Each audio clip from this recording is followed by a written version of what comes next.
기뻐하는 교회 함께 만들어 가요. 귀한 찬양 감사합니다. 우리 이진희 권사님 그동안에 우리 3개월 동안 미네소타에 가 계셨는데 어제 귀국하셔서 오늘 예배에 참여를 하셨습니다. 다시 오신 것을 환영하면서 여러분 박수 한번 해주시면 고맙겠습니다.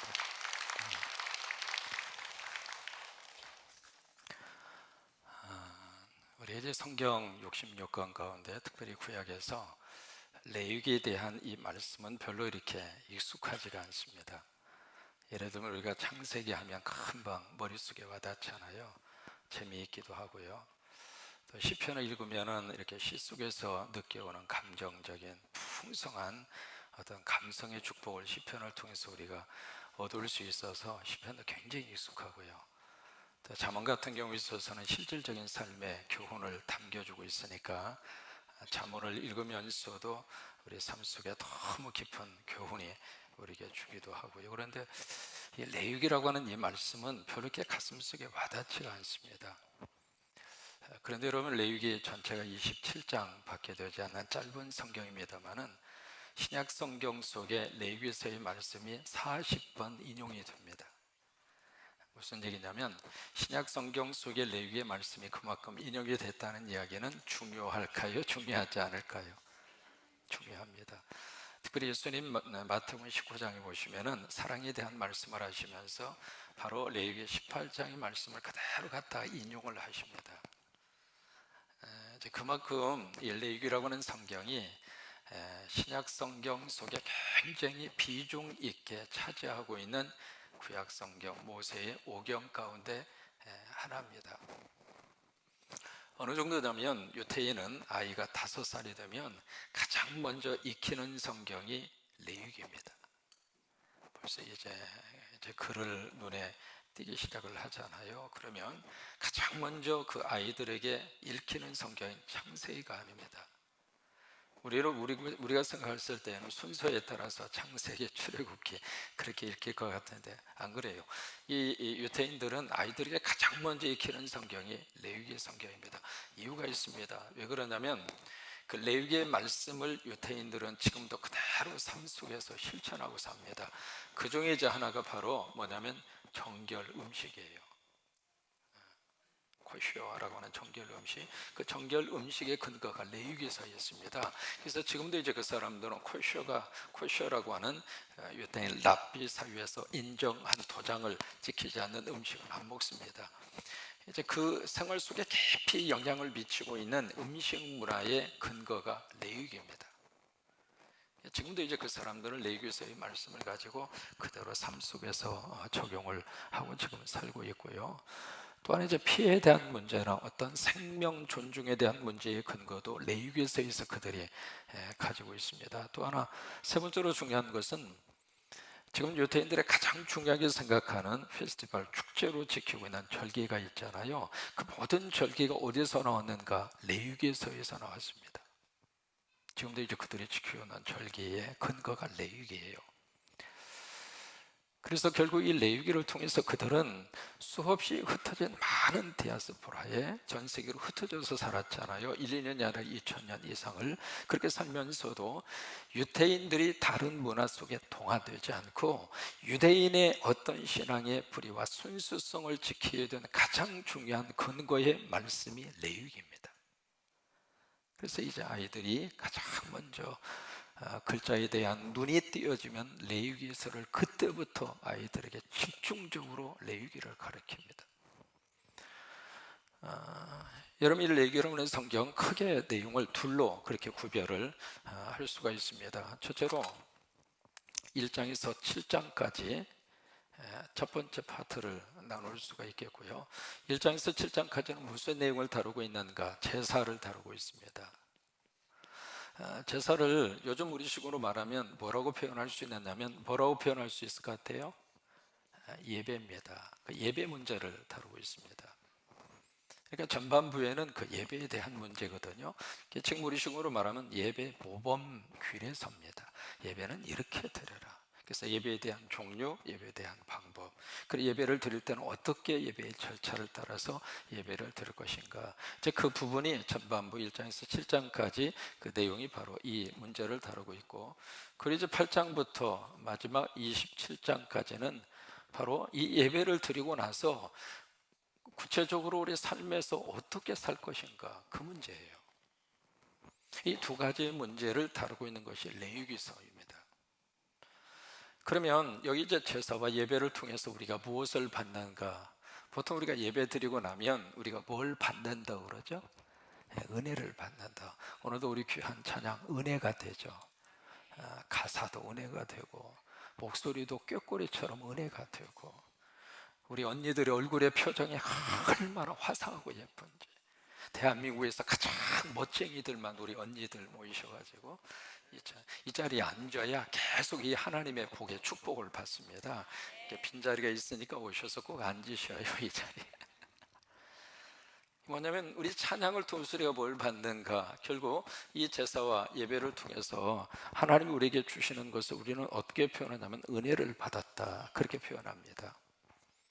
여러분, 은혜라고 하는 것은 감정적인 요소도 있습니다만은 감정의 요소가 은혜 속에 반드시 따라와요. 그래서 은혜를 받으면 행복한 겁니다. 감성적인 터치가 있는 거예요. 그래서 은혜를 받으면 기뻐요. 은혜를 받으면 몸이 가볍게 느껴지고요. 은혜를 받으면 가슴이 시원하고요. 은혜를 받으면 무거운 돌멩이가 치워지고, 이 아멘 할 때 하나님이 은혜를 더 주시는 것이거든요. 그러니까 이 제사와 예배를 통해서 하나님 우리에게 뭘 주시는가? 은혜를 주세요. 그러면 은혜는 누가 주시는가? 누가 주세요? 하나님 주세요. 제사는 누가 받아요? 하나님이 받으시고, 받으신 하나님이 제사 드리는 우리에게 뭘 주시느냐면 은혜를 주세요. 이 은혜라고 하는 말을 이 레위기적인 개념으로 말하면 어떻게 표현하느냐면 거룩입니다. 내가 은혜를 받았다. 그 이야기는 하나님이 예배를 통해서 나를 거룩하게 하셨다, 그 말이에요. 성령이라고 하는 것을 영어로 Holy Spirit이라 그렇게 말하거든요. 그 Holy라고 하는 것은 거룩하다, 그 말이잖아요. 거룩한 영이에요. 그러면 거룩한 영이 내 안에 오면 내가 거룩할까요? 거룩하지 않을까요? 거룩하죠. 여러분, 보자기가 있습니다. 보자기에다 생선을 쌌어요. 그러면 그 보자기가 무슨 냄새가 날까요? 당연하죠.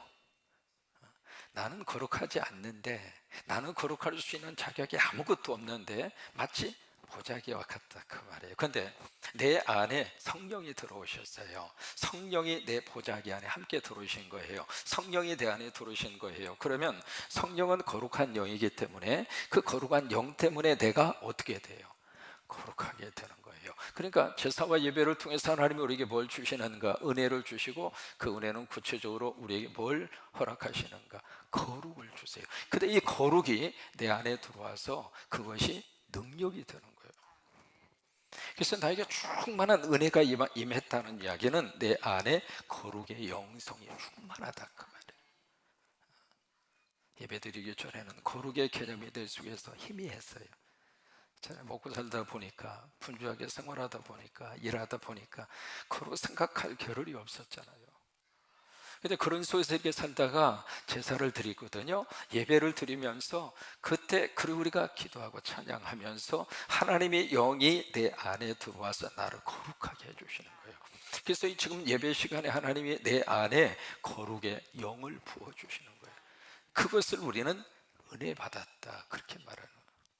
그러고 나서 이것을 통해서 그 다음에 8장 27장으로 가서 구체적으로 이 거룩함의 영성을 가지고 우리가 어떻게 할 것인가. 이 거룩은 교회 안에 머물러 있기 위해서 주신 게 아닙니다. 교회에서 은혜를 받고, 그래서 교회는 아버지로부터 받는 곳입니다. 여러분, 아버지로부터 많이 받으시게 되기를 축복합니다. 아버지는 마음껏 주고 싶은 분이에요. 여러분, 물질도 아버지는 주고 싶어 하시고, 건강도 주고 싶어 하시고, 문제 해결의 능력도 주고 싶어 하시고, 꼬여 있는 것도 하나님이 풀어주시기를 원하시고요. 아버지는 주기를 원하시거든요. 그러면 우리가 예배를 통해서 은혜를 받고 거룩의 능력이 내 안에 채워지면서 우리가 그것을 가지고 여기서 머무르는 것이 아니라 어디로 가는가? 삶의 자리로 가는 거예요. 거기 가서 어떻게 하는가? 거룩한 삶을 사는 거예요. 그러니까 이것을 영어로 말하면 이것이 이제 레슨입니다. 어떤 교훈을 받는 거죠. 바로 뒷부분이 application 해서 적용입니다. 적용. 이 두 가지 부분. 여러분 그 개구리 아시잖아요. 개구리가 펄펄 끓는 물에다가 집어넣으면 개구리가 가만히 있을까요? 튀어져 나올까요? 그건 무의식적으로 튀어져 나옵니다. 이거 뜨거라. 여기다 나 삶아 죽게 생겼구나. 그 튀어져 나옵니다. 그런데 처음에 맹탕에다가 집어넣었어요, 개구리를. 그리고 약간 가스불을 켜가지고 서서히 데핍니다. 그럼 개구리가 튀어져 나올까요? 아이고 따뜻해서 좋네. 아이고 오늘 피곤한데 잘 됐네. 아이고 온탕에다가 목욕해야지. 그리고 개구리가 헤엄치고 놀고 계실까요? 그 가능성이 훨씬 많습니다. 근데 이제 계속해서 가스로 이제 불을 대면은 결국 그 물이 펄펄 끓어서 개구리가 결국 어떻게 되죠? 이제 돌아가시게 됩니다. 그러면 이제 개구리를 푹 삶아가지고 개구리탕을 해먹는 겁니다.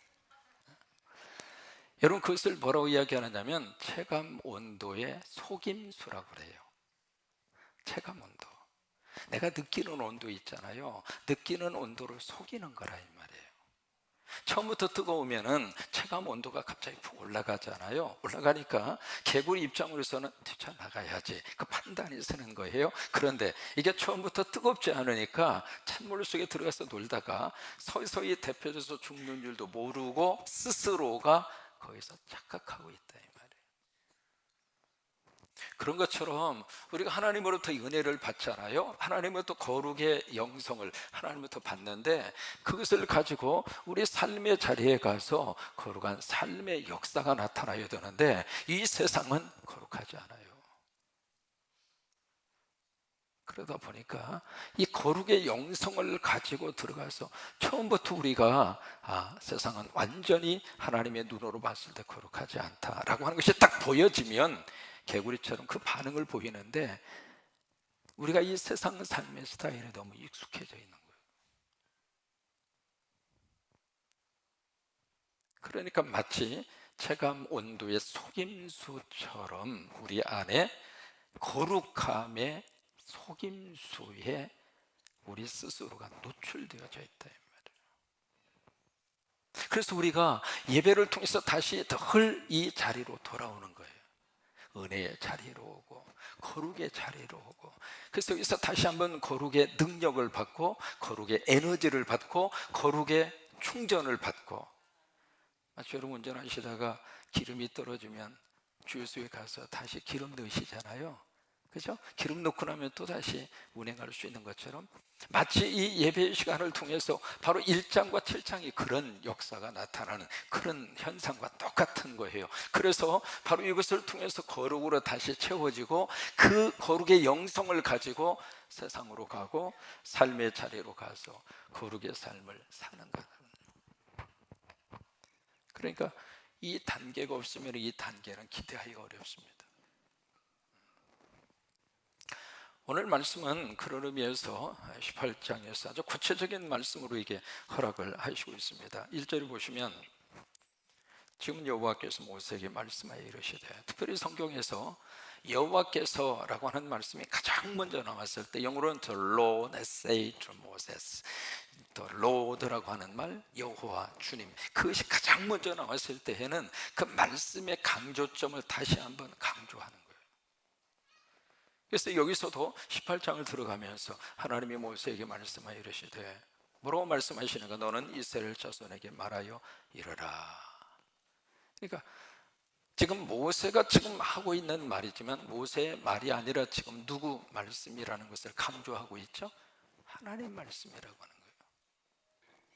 여러분, 설교자의 권위가 바로 거기에 있습니다.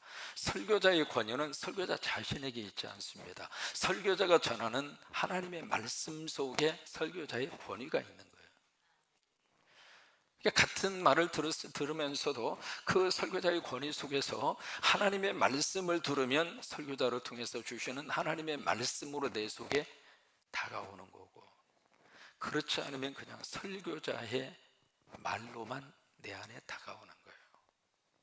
여기서 지금 모세의 말이 아니라 모세는 지금 하나님이 쓰고 있는 도구일 뿐입니다. 지금 말은 누가 하시는가? 모세를 통해서 하나님이 하시고 있다 말이에요.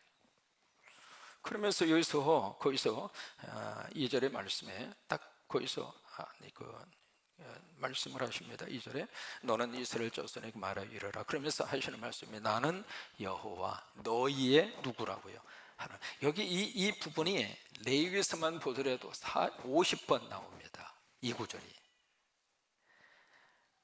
여러분, 이 구절이 너무 중요하기 때문에 여기 나는 여호와 너희의 하나님이다, 이 구절, 이 패턴의 말씀이 50번 나오는데 오늘 18장에서도 벌써 5번 나옵니다.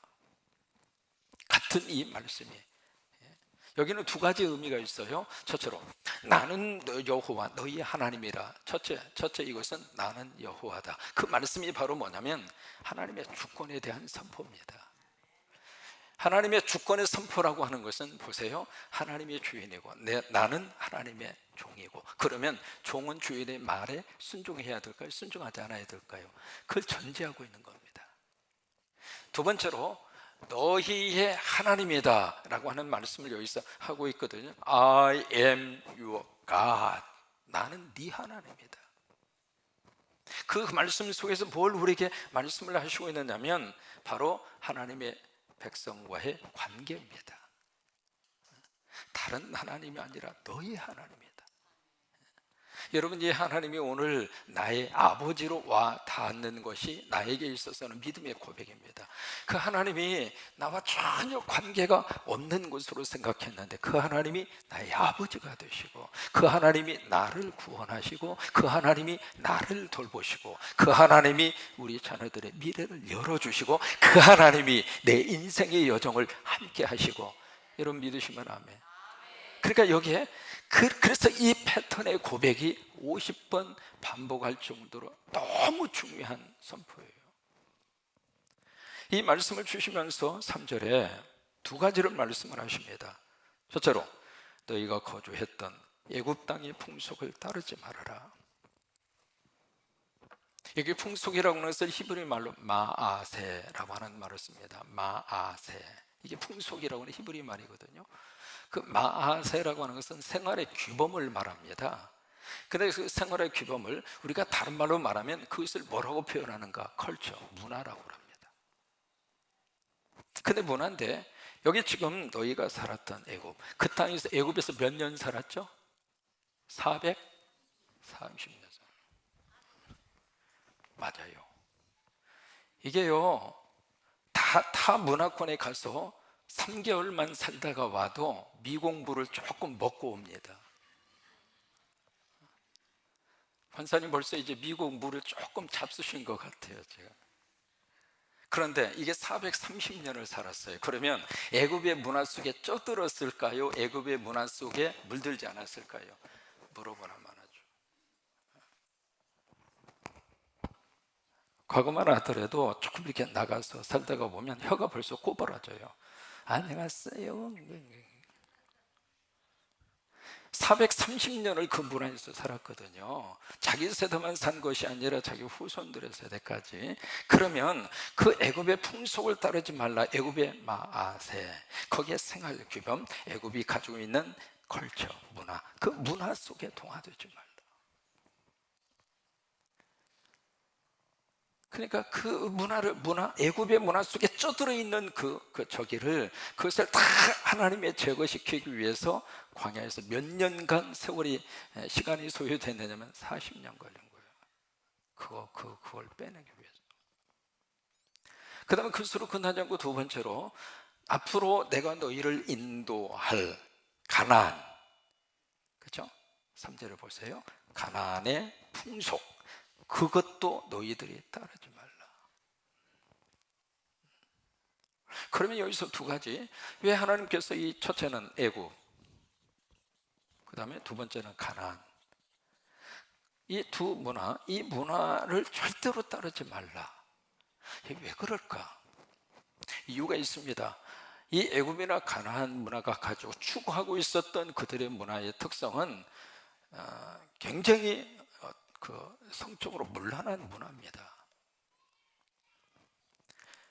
그래서 이제 그 문제를 가지고 바로 여기서 제사를 통해서 은혜를 받고 거룩해지고, 그 거룩한 능력을 가지고 거룩한 삶을 살 때 어떤 경우가 있어도 애굽이나 가나안 사람들이 추구했던 그들의 삶의 방식, 다시 말해서 하나님이 없는 문화, 그 문화를 따라가지 말라요. 여러분, 문화도 하나님이 계시는 문화가 있고요, 성령님이 역사하시는 문화가 있고, 하나님이 없는 문화가 있습니다. 그 문화는 어떤 일이 있어도 접촉하지 말라, 그 말이에요. 따르지 말아요. 그러면서 그 다음에 6절 이하에 보시면은 15가지 케이스에 여기 이제 하체를 범하지 말라, 우리말 버전은 그렇게 되어 있습니다. 그 하체를 범하지 말라, 그 이야기는 섹슈얼 릴레이션십을 말합니다. 성적 관계를 말하는 거예요. 이제 그것을 우리말로 번역하기가 뭐하니까 하체를 범하지 말라, 그렇게 이제 번역을 해놓은 건데, 무슨 얘기냐면 성적 관계를 갖지 말라, 그 말이에요. 그래서 15가지 리스트로 쭉 작성을 하는데, 첫 번째 나온 것이 바로 뭐냐면 네 엄마하고 성적 관계 맺지 마, 그 얘기가 나와요. 무슨 얘기냐면 그것이 바로 애굽과 가나안 문화가 추구하고 있었던 문화였어요. 그래서 구체적으로 그 내용을 쭉 설명을 하면서 거기에 이제 별 사람이 다 나옵니다. 엄마뿐만이 아닙니다. 이모도 나오고 고모도 나오고 숙모도 나오고 딸도 나오고 이복 형제도 나오고, 그래서 쭉 15가지 리스트가 나오는데, 또 하나 거기서 쭉, 그게 이제 바로 근친상간이죠. 근친상간 성적 관계 갖지 말라, 그 이야기를 쭉 하시면서 그 다음에 또 하나 뭐가 나오는가? 동성연애 문제가 나옵니다. 보실까요? 정말로 나오는지 살펴봐야 할 필요가 있겠죠. 자, 22절 같이 읽습니다. 너는, 여기는 크게 같이 한번 읽으셔요. 시작. 너는 여자와 동침함같이 남자와 동침하지 말라. 이는 가증한 일이니라. 자, 이게 동성연애 나와요, 안 나와요? 나온다, 이 말이에요.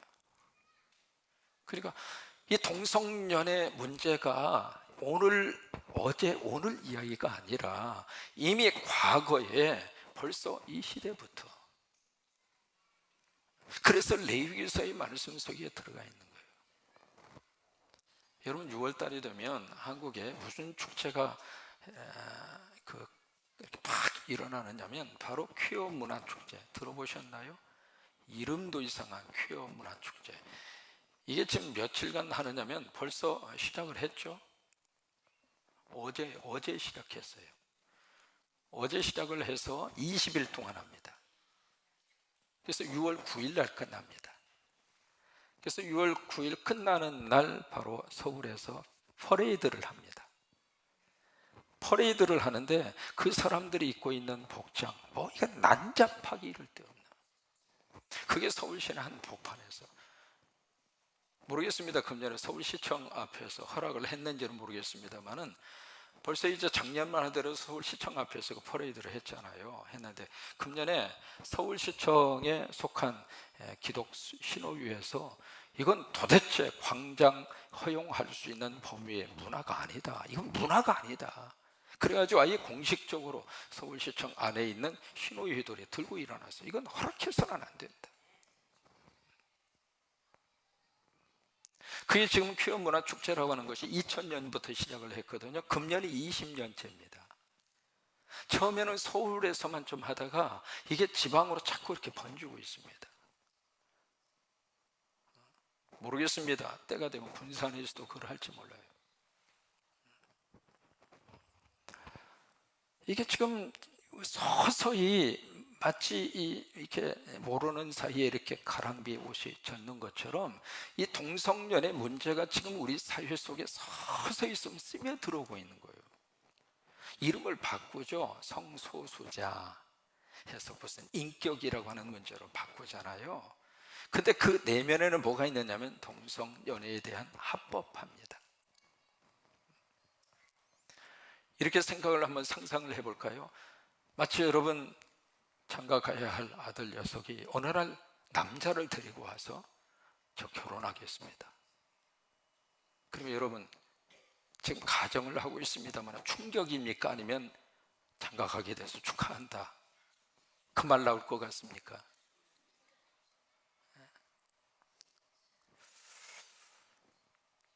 이미 하나님은 거룩한 삶의 리스트를 쭉 말씀을 하시면서 그 문제를 다루고 있는 거예요.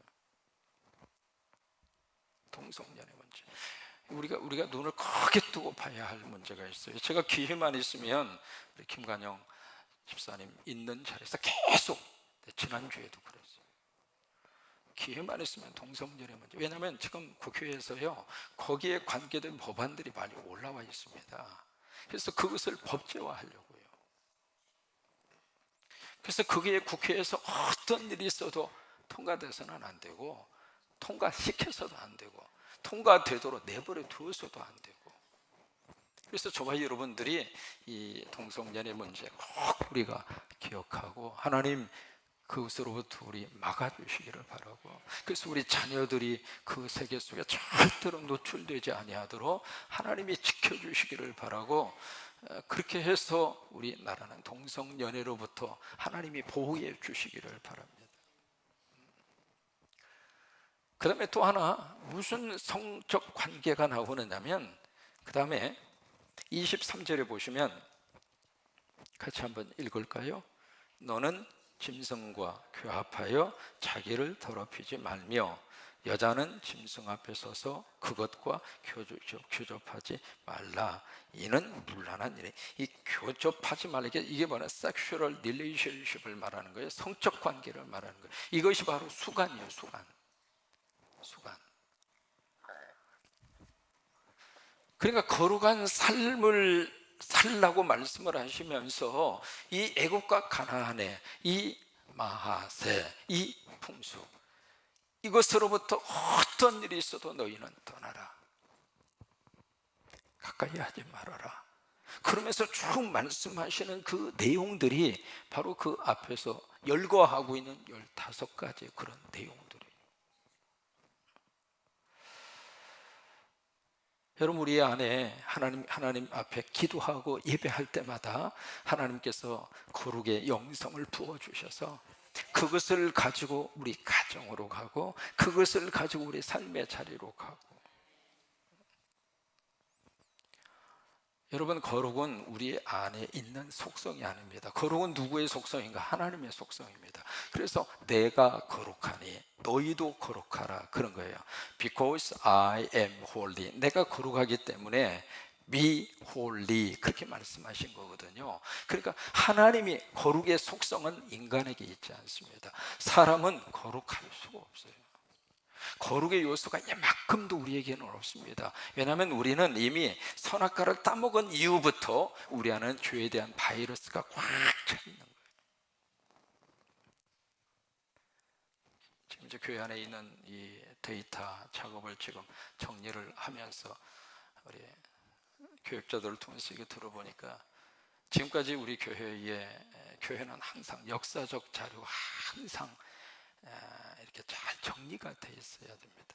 왜냐하면 우리 세대가 가더라도 그 다음 세대가 그 역사의 자료를 가지고 그 다음 단계로 나갈 수 있거든요. 이 교회 안에는 문서 하나까지라도 다 버리면 안 됩니다.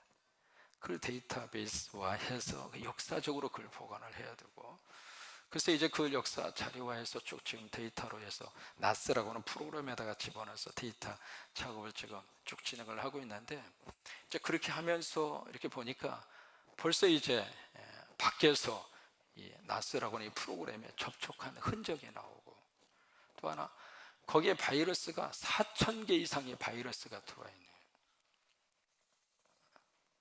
그 이제 벌써 2015년도 그때 들어온 바이러스가 딱 숨고 있는 거예요.